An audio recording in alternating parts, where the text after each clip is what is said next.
Okay, let's go.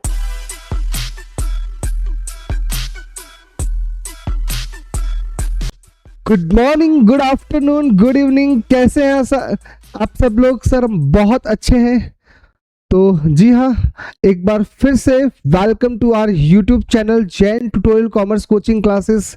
जी हाँ, आज start होने जा रहा है हमारा chapter number 1, accounting for partnership firm fundamentals. जी हाँ, accountancy chapter number 1, accounting for partnership firm fundamentals. Start करते हैं आज की first class. Let's begin. Chapter का नाम है accounting for partnership firm fundamentals.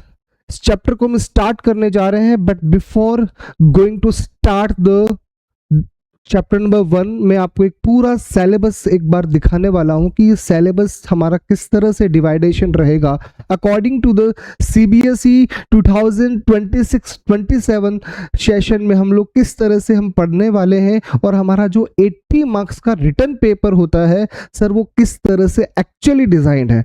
क्या मेरी बात समझ में आती है? बिल्कुल सर, स्टार्ट करते हैं आज का। सर सबसे पहले अगर मैं बात करूं वॉल्यूम नंबर 1 की, सर हम वॉल्यूम नंबर अगर 1 की बात करते हैं तो हमारे पास किस तरह के ऑप्शंस रहेंगे। वॉल्यूम नंबर 1 अगर हम बात करें तो बेसिकली यहां पर हम पढ़ने वाले हैं अकाउंटिंग फॉर पार्टनरशिप फर्म। बहुत सारे चैप्टर्स हैं, टोटल 7 चैप्टर्स हैं। Accounting for partnership firm fundamentals, chapter number 2 valuation of goodwill, and chapter number 3 change in PSR. Next admission of a new partner, retirement of partner, जी हाँ, death of partner, dissolution of partnership firm. ये basically जो total 7 chapters हैं उसकी कहानी कुछ इस तरह से है कि हम लोग इन्हें टोटल इन 7 चैप्टर्स को अगर हम पढ़ेंगे तब हमारा टोटल वेटेज रहेगा 36 marks. According to the CBSE इनका टोटल जो वेटेज है सर वो 36 मार्क्स है, बट इंडिविजुअली हम लोग अभी बायफरकेट करके नहीं बता सकते। बट हाँ, एक पास रिकॉर्ड के अकॉर्डिंग हम बोल सकते हैं कि अच्छा इस चैप्टर में से इतना आ सकता है, इस चैप्टर में अप्रोक्सीमेट इतना आ सकता है। बट कहीं ना कहीं आपको जो सीबीएसई का वेटेज जो है अकॉर्डिंग टू दिस यूनिट वो पूरा 36 मार्क्स है। जी हाँ, तो सर चैप्टर कौन कौन से है एक बार लिखवा दीजिए। चैप्टर नंबर 1 की अगर बात करें सर, चैप्टर नंबर 1 वो है हमारा accounting for partnership firm fundamentals.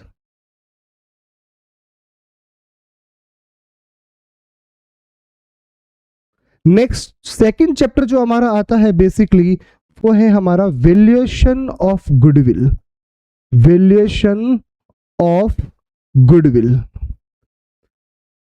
Next chapter sir जो आता है वो है change in profit sharing ratio. Chapter number 3 change in profit sharing ratio. Sir next chapter number 4 की अगर बात करें, चैप्टर नंबर 4 सर वो चैप्टर नंबर 4 है admission of a new partner. जी हाँ, admission of a new partner. Next अगर हम बात करें चैप्टर नंबर 5 की, सर चैप्टर नंबर 5 जो बेसिकली है वो चैप्टर नंबर 5 रिलेटेड है रिटायरमेंट। सर ये जो रिटायरमेंट है, retirement of a partner, sir ये जो रिटायरमेंट है वो फर्म से रिटायरमेंट है। कैसा बेटा? फर्म से retirement.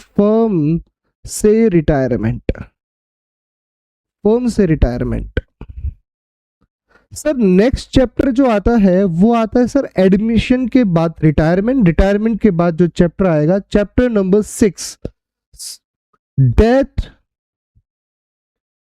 Of a partner. Sir basically ये जो टॉपिक है वो दुनिया से रिटायरमेंट की बात करता है। जी हाँ, दुनिया से रिटायरमेंट की बात करता है।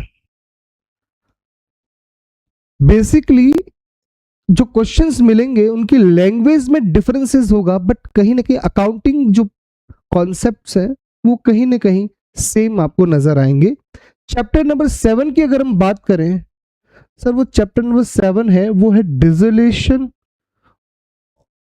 Of partnership firm.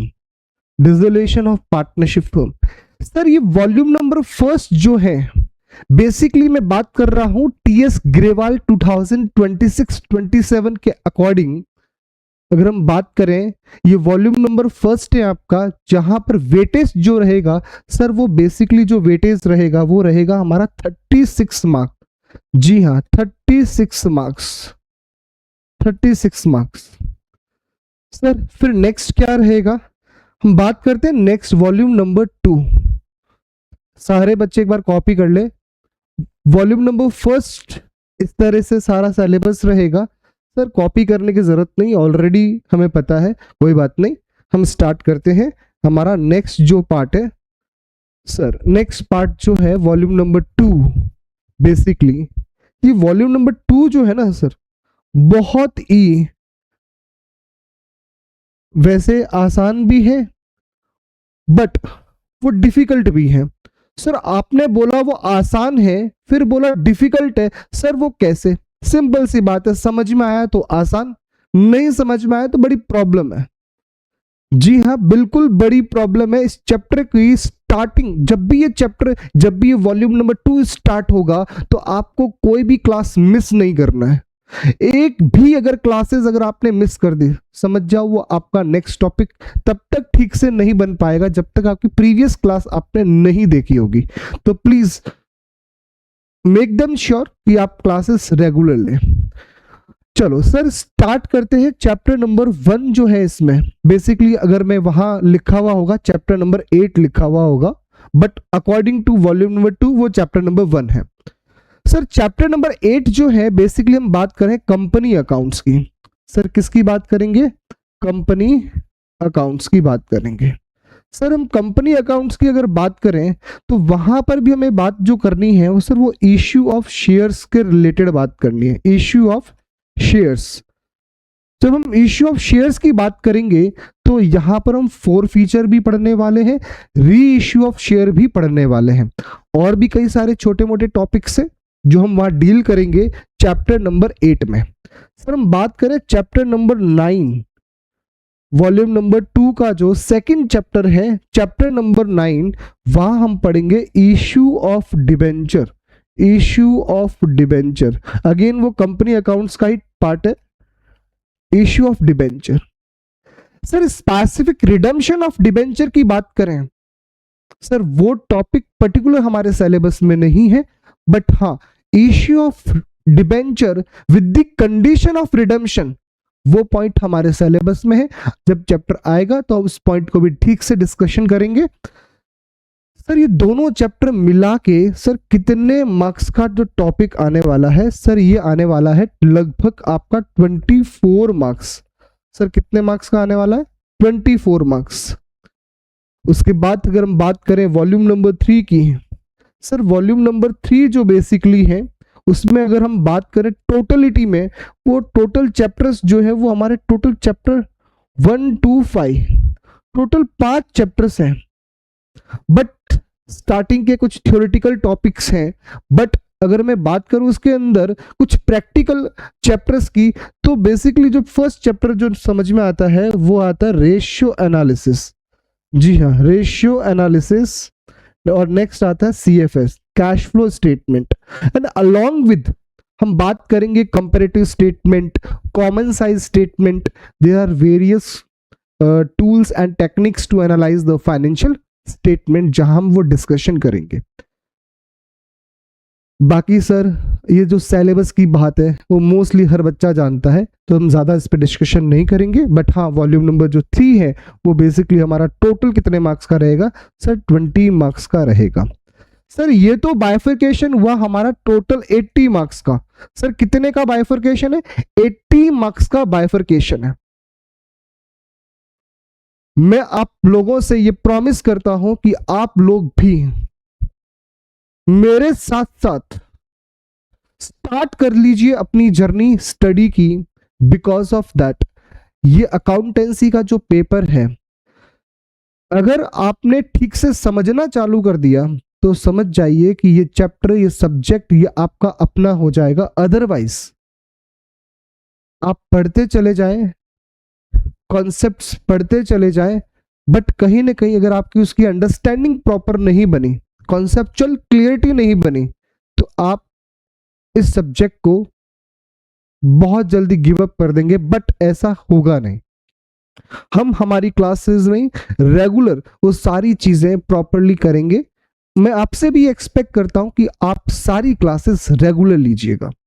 बिल्कुल, ये सारी अपकमिंग क्लासेस आपको रेगुलर मिलेगी। स्टार्ट करते हैं आज chapter number 1 without any further discussion. हम चैप्टर नंबर 1 स्टार्ट करते हैं और वो चैप्टर नंबर 1 है accounting for partnership firm fundamentals. Sir पहला पॉइंट समझ में आता है कि सर ये पार्टनरशिप एक्चुअल में है क्या। अगर हम बात करें सोल प्रोप्राइटरशिप की, there are various limitation, there are various shortcomings. According to that particular limitations, market में एक नया कॉन्सेप्ट इंट्रोड्यूस हुआ which is all about partnership.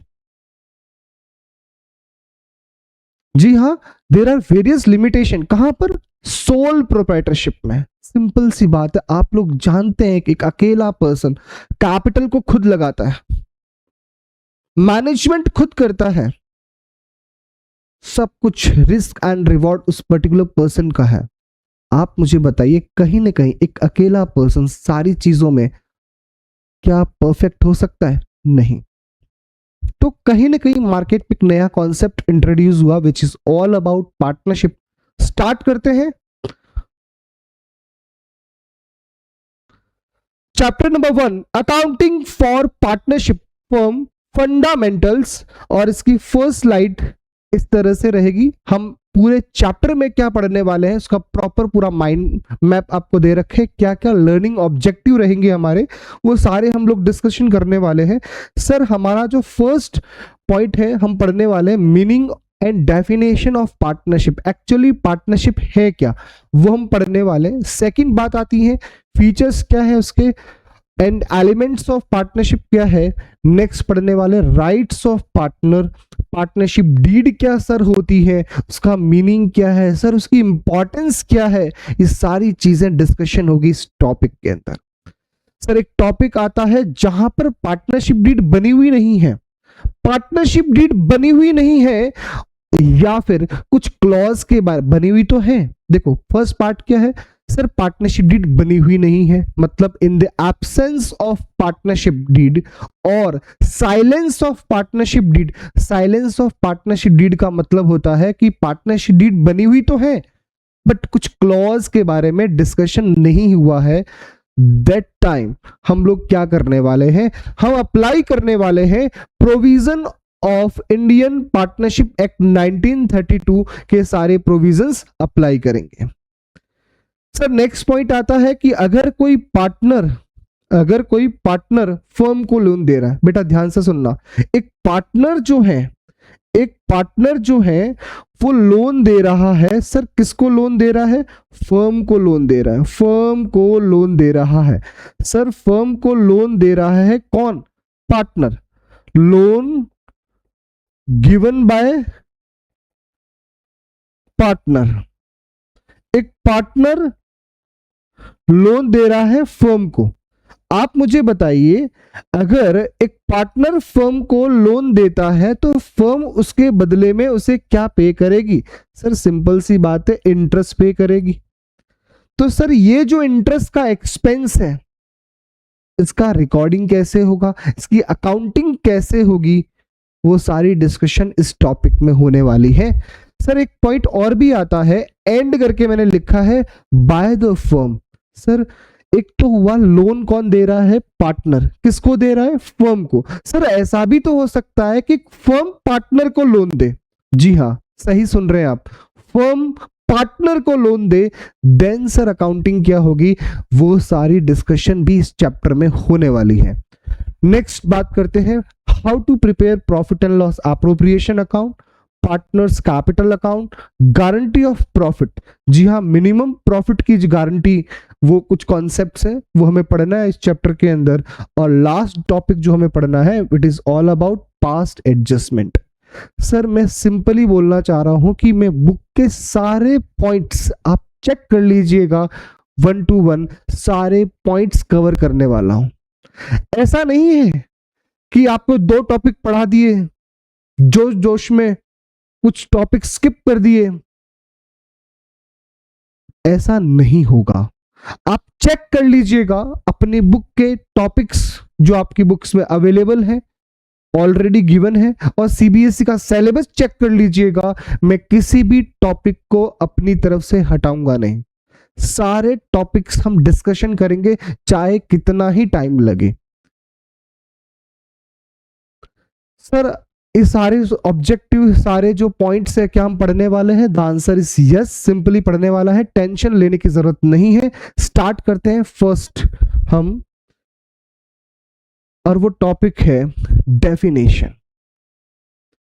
Sir section 4 of the Indian partnership act 1932 बात करता है पार्टनरशिप के बारे में। सर ये पार्टनरशिप होती क्या है?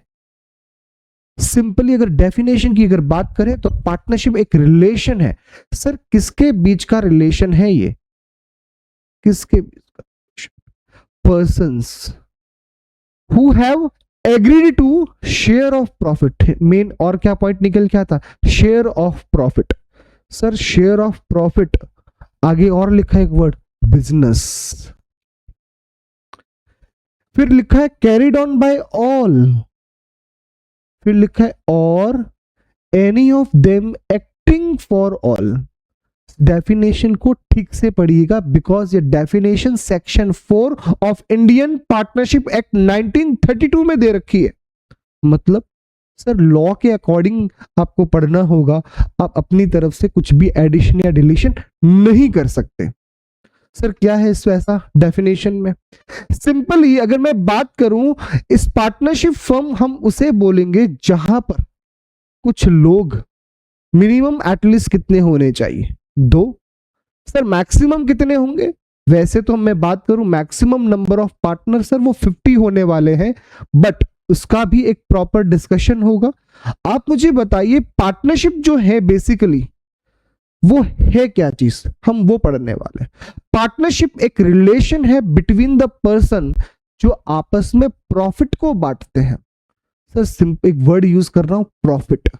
सर इसका मतलब प्रॉफिट अगर है तो इसका मतलब बिजनेस भी है, बिजनेस है तो प्रॉफिट। इसका मतलब आपका मेन पॉइंट आता है सर बिजनेस मोटिव होना जरूरी है। सर इसका मतलब एक एग्जांपल देके बताइए, ध्यान से सुनना मेरी बात, कहीं फिसल ना जाए। सर बात सिंपल है, लेटेस्ट सपोज ये है हमारा मिस्टर,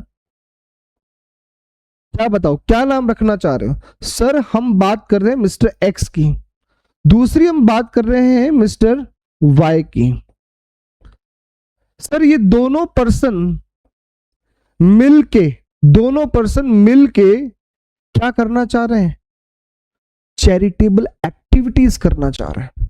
सर ये सोच रहे हैं कि आज हम भयंकर समर वेकेशन चल रहा है अभी, तो इन्होंने दोनों ने सोचा क्यों ना हम राह चलते हर इंसान को पानी पिलाएं। सिंपली इन्होंने क्या किया, दोनों ने मिलकर चैरिटेबल एक्टिविटी स्टार्ट करनी चालू कर दी। आप मुझे बताइए क्या ये पार्टनरशिप है? The answer is no. Sir क्यों? बिकॉज उस एक्टिविटी का मेन मोटिव प्रॉफिट कमाना नहीं है। तो सर फिर और क्या हो सकता है? एक और हम डिस्कशन करते हैं, प्लीज मुझे बताइए। लेटेस्ट सपोज एक बच्चे ने, मतलब एक पार्टनर पर्सन ने, ये है आपका मिस्टर एक्स, ये है आपका मिस्टर वाई। लेटेस्ट सपोज इन दोनों ने मिलके एक प्लॉट परचेज किया, बचपन में एक प्लॉट परचेस किया। आप मुझे बताइए, ये प्लॉट इन्होंने बचपन में परचेस किया, latest suppose since 5 years back इन्होंने ये प्लॉट परचेस किया। क्या अब 5 years कंप्लीट हो चुके हैं, अब ये इस प्लॉट को बेचना चाह रहे हैं? और ये भी सिंपल सी बात है, दोनों ने पैसे आधे आधे लगा रखे हैं अपने, कुछ नहीं है तो बाय डिफॉल्ट इसका मतलब प्रॉफिट शेयरिंग रेशियो भी इक्वल है। मैं जानना चाहता हूं क्या ये पार्टनरशिप है? ध्यान से सुनना मेरी बात। सर ये प्लॉट इन्होंने बचपन में खरीदा था, आज उसे बेचना चाह रहे हैं। सर जितना पैसा अर्न करेंगे, जितना प्रॉफिट अर्न करेंगे वो इक्वली डिस्ट्रीब्यूट करेंगे। बताइए फिर क्या ये पार्टनरशिप की डेफिनेशन में आता है? The answer is again no. Sir क्यों, क्या रीजन है? सिंपल सी बात है, बिजनेस नहीं है। सर क्यों? बिकॉज बिजनेस होने के लिए रेगुलर एक्टिविटी का होना जरूरी है। सर ये बचपन में खरीदा था, आज उसे सेल कर रहे हैं, क्या इन्होंने ये एक्टिविटी बचपन में की थी, आज वापस आज सेल करने की बात आ रही है? बिजनेस में रेगुलर एक्टिविटी का होना जरूरी है। सर ये रेगुलर एक्टिविटी नहीं है, एक्टिविटी है बट रेगुलर एक्टिविटी नहीं है, तो इसका मतलब सर ये पार्टनरशिप नहीं हो सकता। क्या मेरी बात समझ में आती है? सर बिल्कुल समझ में आती है। सर एक और बात बताना चाह रहा हूं, मैं ये बात बताना चाह रहा हूं, एक पॉइंट लिखा था कैरिड ऑन बाय ऑल और any of them acting for all. क्या मतलब होता है सर? सिंपल सी बात है, आप आइए इधर, मैं समझाना चाह रहा हूं इस पॉइंट पे। और वो पॉइंट ये है, लेट अस सपोज 3 पार्टनर हैं। कितने पार्टनर? सरकार कितने आदमी थे? सर 2। अरे 3 मान लो अभी। लेट अस सपोज 3 पार्टनर थे, 3 पार्टनर थे, नाम है पी क्यू आर। सर ये 3 पार्टनर थे, सर तीनों ने अपना पैसा लगाया। पार्टनर पी ने भी कैपिटल कंट्रीब्यूट किया, पार्टनर क्यू ने भी कैपिटल कंट्रीब्यूट किया और आर ने भी कैपिटल कंट्रीब्यूट किया।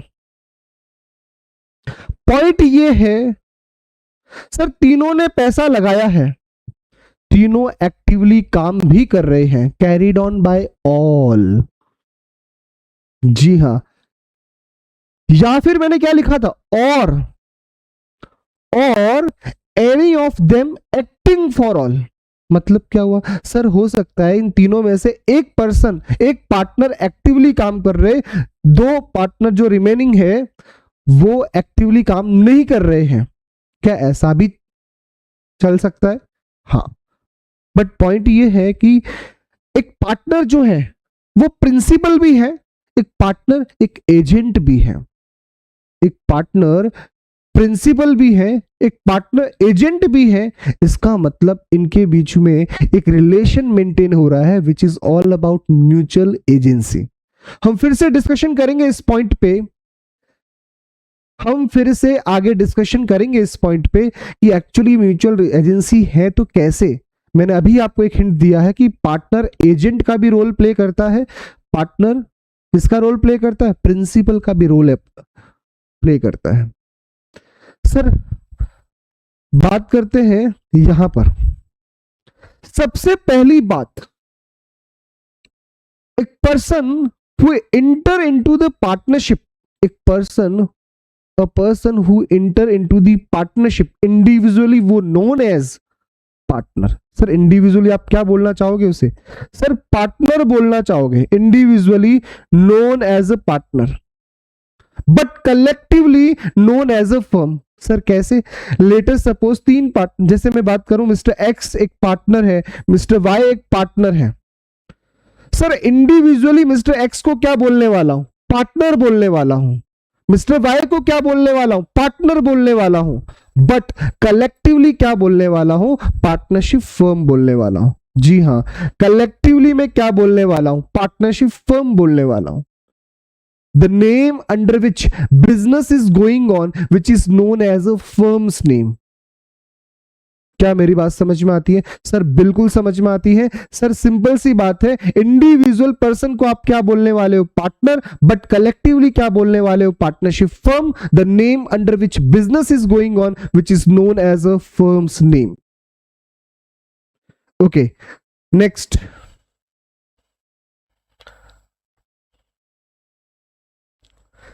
Nature of partnership. Sir nature of partnership की अगर बात करें, दो चीजें होती बेटा। क्या लिखा हुआ है यहां पर? Partners are separate from firm from accounting view point. और दूसरा यहां लिखा है, जो दूसरा जो पॉइंट लिखा है, but are not separate from legal view point. दो चीजें समझने वाली है सर। क्या पॉइंट है? लीगली अगर हम बात करें, लीगल व्यू पॉइंट से, partnership firm and partner both are same, मतलब दोनों सेपरेट नहीं है। आप खुद जानते हैं सर, पार्टनरशिप फर्म किसको बोलते हैं? Mister X and mister Y दो इंडिविजुअली पर्सन जो पार्टनर है। मिस्टर एक्स भी पार्टनर है, मिस्टर वाई भी पार्टनर है, बट कलेक्टिवली क्या है? पार्टनरशिप फर्म है। इसका मतलब यह हुआ कि लीगली सर दोनों सेम है। सिंपल सी बात है, अगर पार्टनरशिप फर्म बैंकरप्ट हो जाए तो पार्टनर को अपने घर से लाना पड़ेगा, उनका आउटसाइडर का पेमेंट करना पड़ेगा। ये बात मैंने लिखी भी है। फर्म्स डेब्ट are payable from personal assets, और ये पर्सनल एसेट्स किसकी है? Of the partner, if the firm is unable to repay its liability. Are you getting my point? Simple सी बात है, partner and partnership firm both are separate from each other, दोनों अलग अलग माने जाते हैं अकॉर्डिंग टू, क्या बोल रहा हूं? आप सुन रहे हो मेरी बात? अभी भी आप ध्यान से नहीं है? ध्यान से मैं क्या बोलने जा रहा हूं और आप क्या सुन रहे हैं? सारे बच्चे नींद से जग जाएं और मुझे बताएं एक्चुअली क्या चल रहा है। सर सिंपल सी बात है, according to legal view point, partner and partnership अपने आप में सेपरेट नहीं है, नॉट सेपरेट, दोनों सेम है। सर दोनों सेम क्यों है? बिकॉज अगर पार्टनर की अगर बात करें, अगर कभी पार्टनरशिप फर्म बैंकरप्ट हो गई तो पार्टनर अपने घर से लाएगा, मींस पार्टनर की लायबिलिटी जो है वह अनलिमिटेड हो जाती है। सिंपल सी बात है, अगर एक को तकलीफ हो रही है तो दूसरे को भी तकलीफ होगी। यहां पर फाइनल कंक्लूजन ये रहा सर, लीगल व्यू पॉइंट से दोनों सेम है, but accounting point of view से सर दोनों ही, अकाउंटिंग व्यू पॉइंट से दोनों अलग अलग माने जाते हैं। बिकॉज जो हम अकाउंटिंग करते हैं in the books of firm, वो फर्म के पॉइंट ऑफ व्यू से होती है। फर्म की बुक्स ऑफ अकाउंट में जो अकाउंटिंग होती है वो फर्म के पॉइंट ऑफ व्यू से होती है। जी हाँ, बिल्कुल सही सुन रहे हैं आप। Partners are separate from firm from accounting viewpoint because transactions are recorded in the books of account, the firm from firm's viewpoint. Next अगर हम बात करें पार्टनरशिप एग्रीमेंट की, सर वो रिटर्न भी हो सकता है, ऑरल भी हो सकता है। नेक्स्ट अब बात करते हैं फीचर्स की। Features of partnership firm. आप जानते हैं कि according to the partnership act 1932 minimum कितने लोग होते हैं? Sir 2। But sir partnership act 1932 में मैक्सिमम नंबर ऑफ पार्टनर कितने होते हैं ये बात नहीं लिखी गई है। तो सर फिर ये बात आती कहां से एक्चुअल में? सर ये बात आती है according to which act? Companies act 2013। जी हाँ, कंपनीज एक्ट 2013 में मैक्सिमम नंबर ऑफ पार्टनर लिखा हुआ है, मैक्सिमम नंबर ऑफ पार्टनर। वहां पर एक लिखा हुआ है कंपनीज एक्ट में section 464 of companies act 2013, read rule number 10 companies miscellaneous rules 2014। जी हाँ, आपकी बुक में सारा कुछ लिखा हुआ है, बट सर एग्जाम में क्या याद रखना है? नहीं।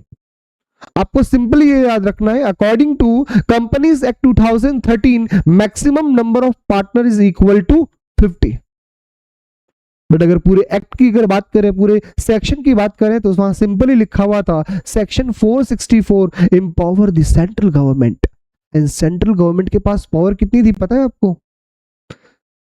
Section 464 empower the central government to prescribe the maximum number of partner but it cannot be more than 100। Central government ने कितना प्रेस्क्राइब किया? 50। आपको फाइनली इतना याद रखना है, according to the companies act 2013 maximum number of partner is equal to 50। क्या मेरी बात समझ में आती है? Yes sir. नेक्स्ट सर, एक पॉइंट आता है,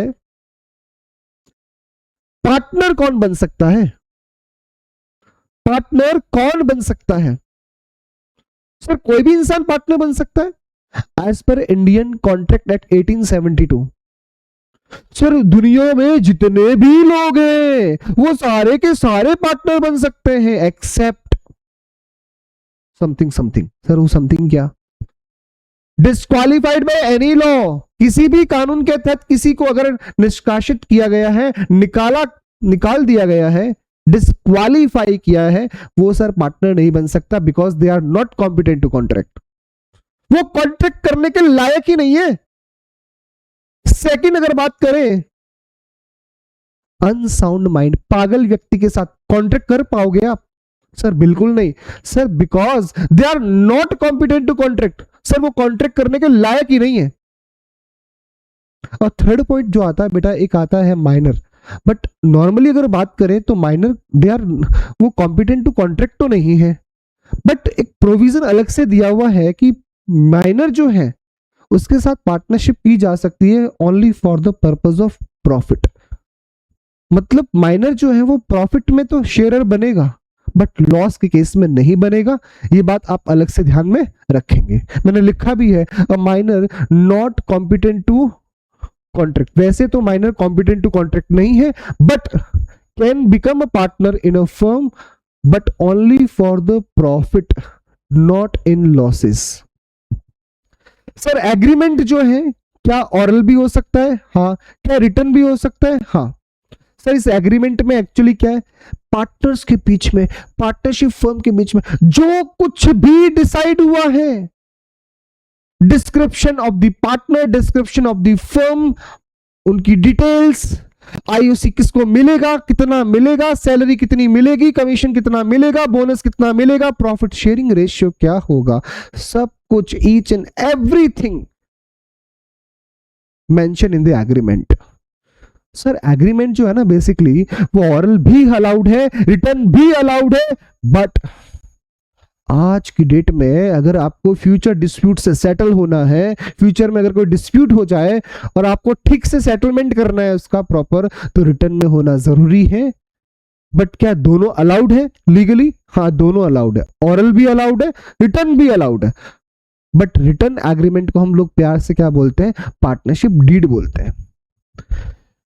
सर आपने बोला था कि पार्टनरशिप फर्म में बिजनेस का होना जरूरी है, बिल्कुल होना जरूरी है, बट इसमें एक पॉइंट ध्यान में रखेंगे, बिजनेस लीगल होना चाहिए। सर चिंटू ने मिंटू के साथ मिलके पड़ोस को उड़ाने की बात सोची, पड़ोस वाले को उड़ाना है, क्या अलाउड है?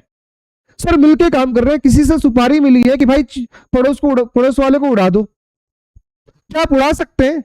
सर नहीं उड़ा सकते, because business should be legal. Business कैसा होना चाहिए? बिजनेस सर लीगल होना जरूरी है, इलीगल अलाउड नहीं है।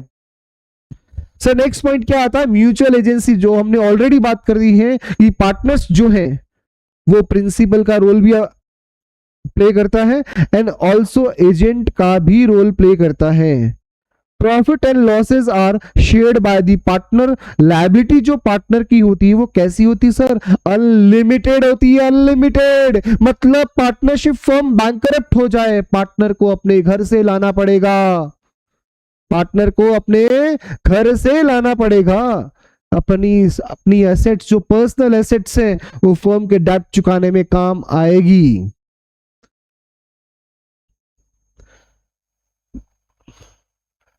आज का लास्ट टॉपिक हम पढ़ने जा रहे हैं। लास्ट टॉपिक, आज का लास्ट टॉपिक सर क्या है? सर एक पार्टनर के क्या क्या राइट हो सकते हैं? सर राइट तो बता दो जाते जाते, पार्टनर के राइट क्या है? सर जो फर्म्स के बुक्स ऑफ अकाउंट है, क्या वो इसको इंस्पेक्ट कर सकता है? सर जांच कर सकता है, बिल्कुल कर सकता है। उसको चेक कर सकता है, इंस्पेक्ट कर सकता है। लिखा ना, may inspect the books of account and take copy there of.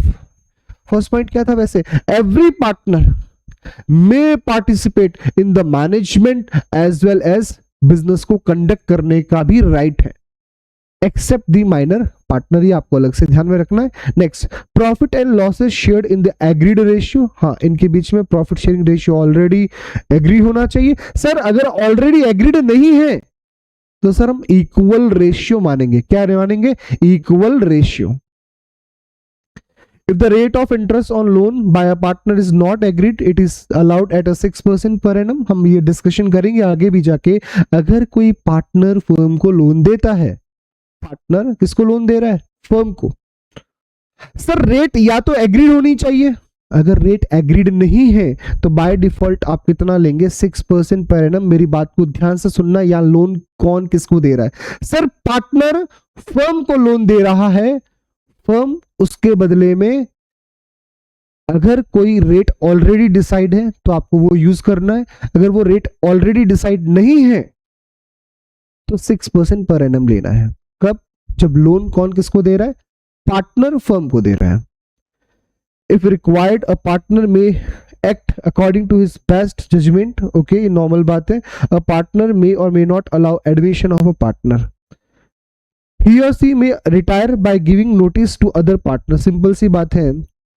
अगर सोचो लेटेस्ट सपोज 3 पार्टनर है XYZ, किसी एक नए पार्टनर को एडमिशन देना है तो क्या तीनों पार्टनर की कंसेंट होना जरूरी है? हाँ, या तो ऑलरेडी पार्टनरशिप डीड में मेंशन होना चाहिए। अगर मेंशन नहीं है तो आपके तीनों पार्टनर जो एग्जिस्टिंग पार्टनर है उनकी कंसेंट होना जरूरी है। अब कोई पार्टनर अगर फर्म को छोड़ना चाहे तो प्रॉपर उसको नोटिस देना पड़ेगा अदर पार्टनर्स को और वो जा सकता है। ओके, तो बेटा ये थ्योरेटिकल पार्ट है पूरा। अभी तक जो मैंने पढ़ाया आपको वो थोड़ा सा पार्टनरशिप का बेसिक थ्योरी है और मैं चाहता हूं कि आप लोग एटलीस्ट थोड़ा सा उस पार्ट को पढ़ें। अकॉर्डिंगली हम आने वाली अपकमिंग क्लासेस के अंदर जो भी थ्योरी पोर्शन है, बेटा ये थ्योरी पोर्शन भी कहीं ना कहीं पढ़ना जरूरी है और मैं कोशिश करूंगा वो सारे थ्योरी पोर्शन में आपको पढ़ाऊं। और मिलते हैं नेक्स्ट क्लास में और thank you so much. Bye bye, take care, stay home, stay safe. Please एक चीज नहीं भूलना है, सब्सक्राइब करना, लाइक करना एंड शेयर करना। Thank you so much. Thank you, bye bye.